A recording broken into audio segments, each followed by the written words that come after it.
What's up guys, SexyCT here, and today we're doing a Banlist prediction video. Or not prediction video, reaction video. So Konami decided to make a list today, and I thought, why shall I not make a video about it? And yeah, before I go into this video's details further guys, I will say, let me know down below in the comments, what were your predictions? Because maybe we had some of the same predictions for this video. But yeah, without further ado, let's get straight on into this. So the first thing we're going to talk about is the forbidden cards. And first of all, we have Linkuriboh. Linkuriboh band is actually interesting. Because a lot of people that I know would summon out Linkuriboh with stuff like Snake Eye Ash. And then go into SP Little Knight with this combo actually. So having this card banned now would potentially mean that Snake Eyes can't go into that line anymore. I don't know if anybody are doing that line that I just said, but yeah, I have seen people do that. And next up, we have a really interesting card, which is Baronne de Fleur. Baronne banned right now means that there's a lot of different decks that can potentially also play now, because of the fact that Baronne could potentially be a threat to those strategies. But also, banning Baronne means that Snake Eyes has one less interruption to worry about. Next up is Borderload Savage Drain. Again, an interruption against Snake Eyes, I will say. Having this card banned as well means that there's a lot of decks, again, that can play because they have less interruptions to worry about. And yeah, I will say Borderload was potentially a little bit better than Baronne because Baronne is only once while face up on the field, and Borderload is once per turn that it can negate. But what is your thoughts? Let me know down below in the comments.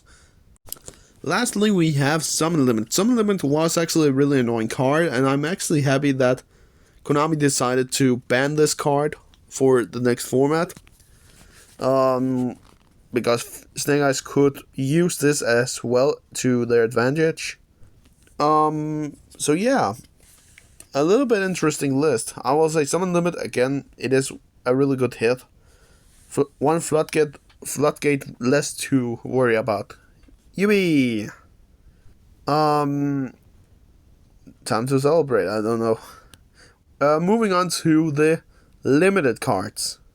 Alright, the limited cards. First of all, we have Artemis Protest.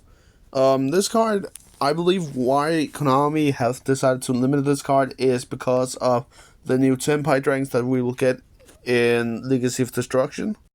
I don't know if the card is going to be good in Tenpai. I don't know what the Tenpai Dragon does. I'm going to read up on that as well.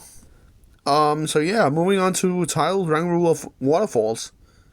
I kind of saw this coming. All of the other Dragon Rules were limited to one before, so yeah, nothing there. Could that predict that we are going to get the reprint of the Mermaid structure deck or the Water structure deck? I don't know what it's called actually.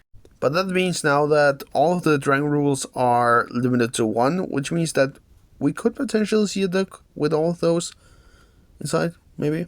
I don't know. Next up we have Thunder Dragon Colossus, an old card that has been banned in a long time. It is actually funny to see Thunder Dragons getting their boss monster back after so long. My theory is that either a theory that I was thinking about after I uploaded the Banlist prediction video was that either Thunder Dragons could potentially get Colossus back or Prank Kids could get Meow Mew back. And Thunder Dragons won apparently. So yeah, maybe I will be playing against the deck sometimes. Maybe.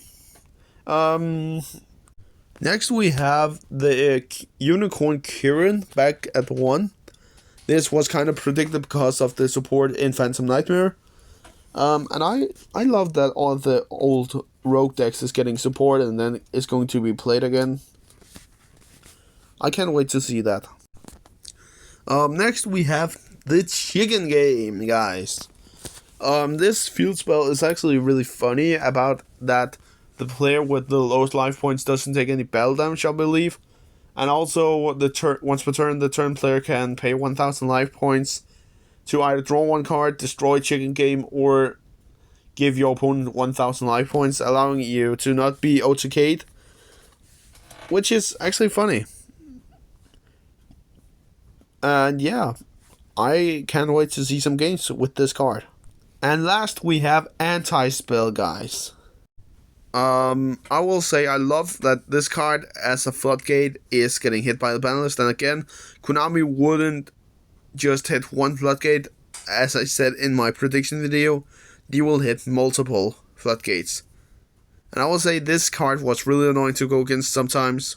The only downside, however, is that decks like Runic will definitely see a little bit more play now, I believe. If you have the deck, you're probably going to play it. I don't know. But yeah, that was all of the limited cards. Let's move on to the semi-limited. Alright, semi-limited time, guys. First of all, we have Armageddon Knight. We can already see on the picture which cards are already semi-limited. But let us talk about Armageddon Knight first of all. Having this card semi-limited definitely opens up some opportunities for some decks that have the opportunity to have engines in the graveyard that can activate, which is really interesting.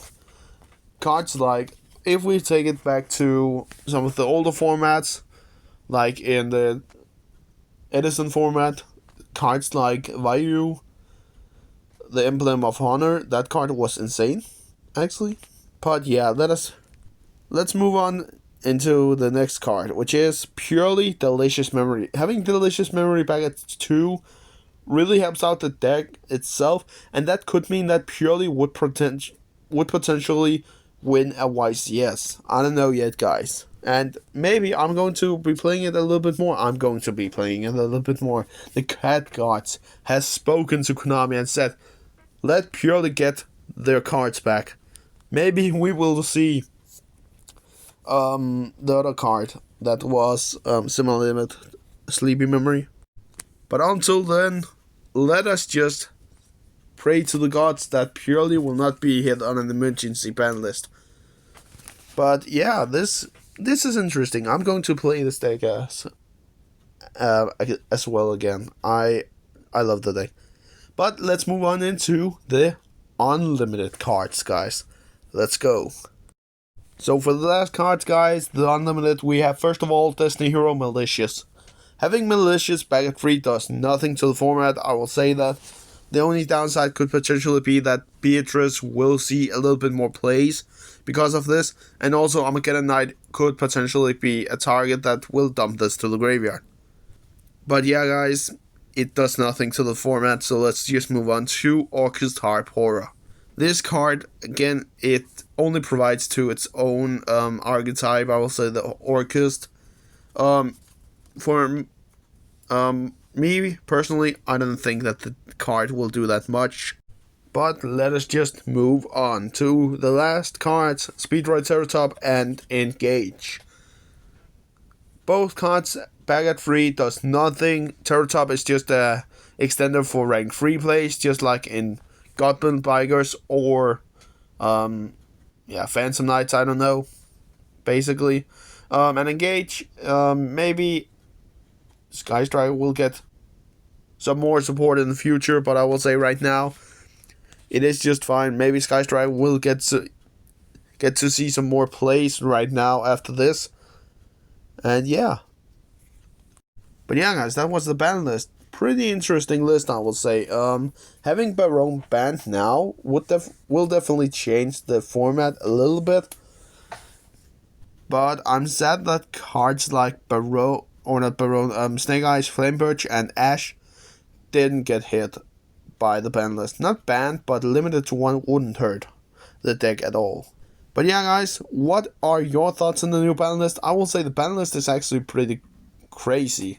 It is really crazy for this ban list to actually just come out. And that is what I love about the ban list for Yu-Gi-Oh! You never know when it's going to be released. And yeah, it can be anything. But yeah, guys, that was everything for this video. I hope you enjoyed, and we'll see each other next time. Peace out and have fun, everyone, with the new Yu-Gi-Oh! Ban list.